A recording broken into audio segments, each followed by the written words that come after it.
GK with प्रीति। आइए स्वागत करते हैं हम आपका अपने चैनल में।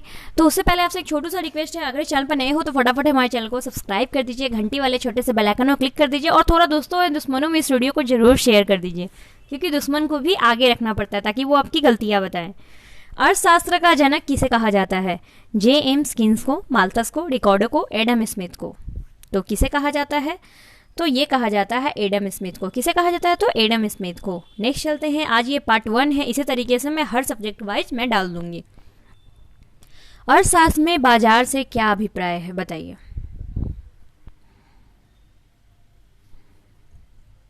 तो अर्थशास्त्र में बाजार से अभिप्राय है प्रतियोगिता की उपस्थिति। क्या है? तो प्रतियोगिता की उपस्थिति।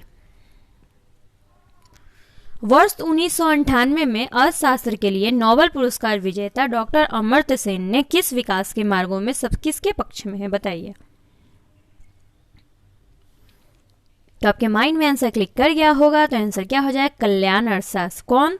तो अर्थशास्त्र नोबेल पुरस्कार विजेता कौन थे? तो अमर्त्य सेन थे। कब मिला था? तो 1998 में अर्थशास्त्र के लिए इनको प्राइज दिया गया था। और किसके विकास में? तो कल्याण के अर्थशास्त्र में। गांधीवादी अर्थव्यवस्था किस सिद्धांत पर आधारित थी?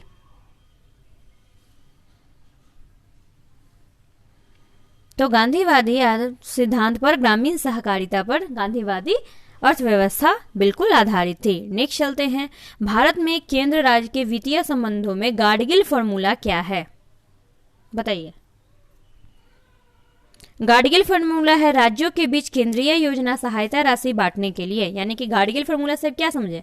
यानी कि जो भी केंद्र होती है, राज्य होते हैं, उनके बीच जो सहायता योजना मिलती है, जैसे कि बाल विकास के लिए मिलती है, आंगनवाड़ी के लिए मिलती है, तो वो सब सहायता की राशि जो बांटते हैं, जैसे जीविका बांटती हैं, जो हमारी आंगनवाड़ी की जो महिलाएं होती हैं वो बांटती हैं, तो इन सबको ही गाडगिल फॉर्मूला कहा गया है।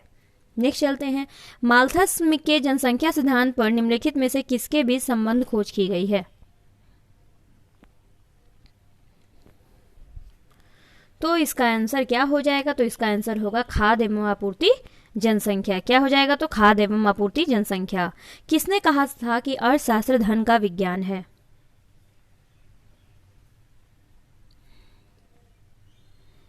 बताइए बताइए फटाफट। तो एडम स्मिथ ने कहा था। किसने कहा था? तो एडम स्मिथ ने कहा था अर्थशास्त्र क्या है? धन का विज्ञान है। जिससे क्या है, आपके माइंड में एक लॉजिक आती है कि पैसे कैसे कमाए।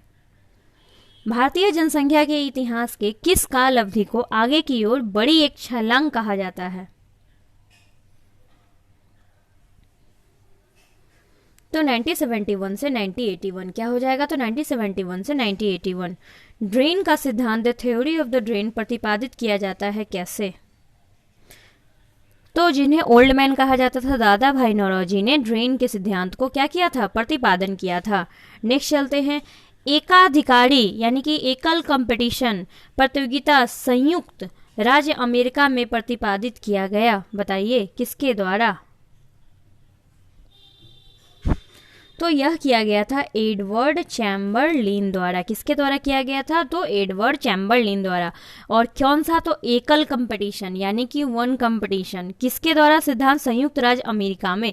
तो इससे आपके 3 क्वेश्चंस बनते हैं। क्वेश्चंस को आप ऐसे ही बनाकर पढ़ा करो। नेक्स्ट चलते हैं। लाभों के अभिनव सिद्धांत का प्रतिपादन किसने किया था?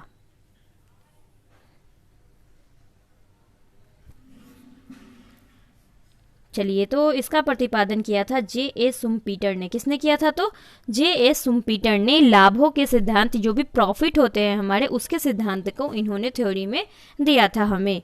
नेक्स्ट चलते हैं। निम्नलिखित में से कौन सा मानव विकास सूचकांक का आयाम नहीं है?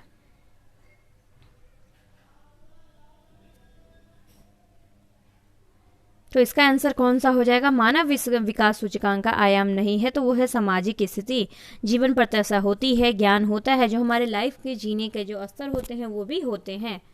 तो कौन नहीं है? तो ये सामाजिक स्थिति यानी कि जो भी रहती है वो नहीं है। कार और पेट्रोल क्या है, बताइए।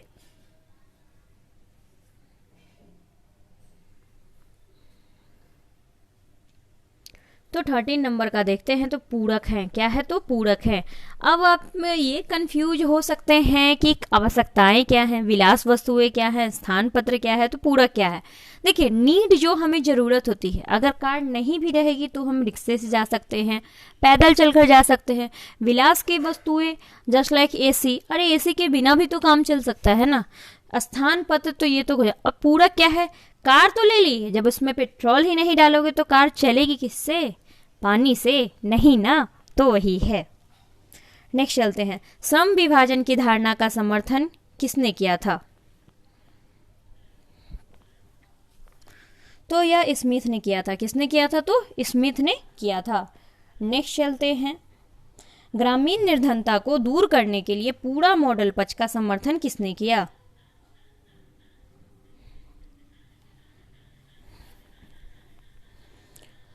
तो एपीजे अब्दुल कलाम। अच्छा, ये बताइए कि एपीजे अब्दुल कलाम हमारे भारत के पहले कुछ थे भी, तो ये क्या थे? नीचे कमेंट में लिखोगे आप और आंसर दोगे। नेक्स्ट चलते हैं, निम्नलिखित में से कौन सा औद्योगिक रुग्णता अवस्था के लिए एक आंतरिक कारण नहीं है? बताइए। 16 का आंसर क्या हो जाएगा? तो प्रौद्योगिकी अप्रचलन। नेक्स्ट चलते हैं, संसाधनों में अधिक उपयोग के लिए लोक त्रासदी कहा जाता है, इसका प्रतिपादन किसने किया था? तो इसका प्रतिपादन किया था गैरे हार्डिन ने। क्या किया था? तो गैरे हार्डिन ने इसका संसाधन के अधिक उपयोग को लोक त्रासदी कहा जाता है। कौन सा वह अर्थशास्त्री यह मानता है कि बेरोजगारी असंभव और यह किसी भी उतार चढ़ाव का सामना करने के लिए बाजार तंत्र की एक अंतर्निर्मित नियामक प्रणाली होती है? तो ये मानते थे कि उतार चढ़ाव का सामना करने के लिए जेबी से का इनका कहना था कि बेरोजगारी असंभव है, यानी कि इम्पॉसिबल है। यह एक उतार चढ़ाव का सामना करने के लिए बाजार तंत्र की एक क्या है? प्रणाली है। नेक्स्ट चलते हैं, बहिर्मुखता यानी कि जो बाहरी से सिद्धांत की अर्थव्यवस्था किस शाखा का मूल सिद्धांत है? तो यह है इन्वायरोनॉमिक्स का है। गांधीवादी अर्थव्यवस्था किस पर बल देती है? तो गांधीवादी अर्थव्यवस्था सामाजिक एवं आर्थिक मूल्य पर बल देती है। किस पर देती है? तो सामाजिक एवं आर्थिक मूल्य पर देती है। बताइए आपके 20 में कितने मार्क्स आए? अगर आपके मार्क्स 10+ आते हैं then you are good in economics. अगर आपके मार्क्स कम आते हैं तो कोई बात नहीं, प्रैक्टिस कीजिए, तैयारी करते करते हो जाएगा। तो चलिए इसी के साथ हम आपसे विदा लेते हैं। आई होप मिलेंगे नेक्स्ट वीडियो में। Thank you for watching us, और जरूर से जरूर इस वीडियो को शेयर करें और देखें जरूर।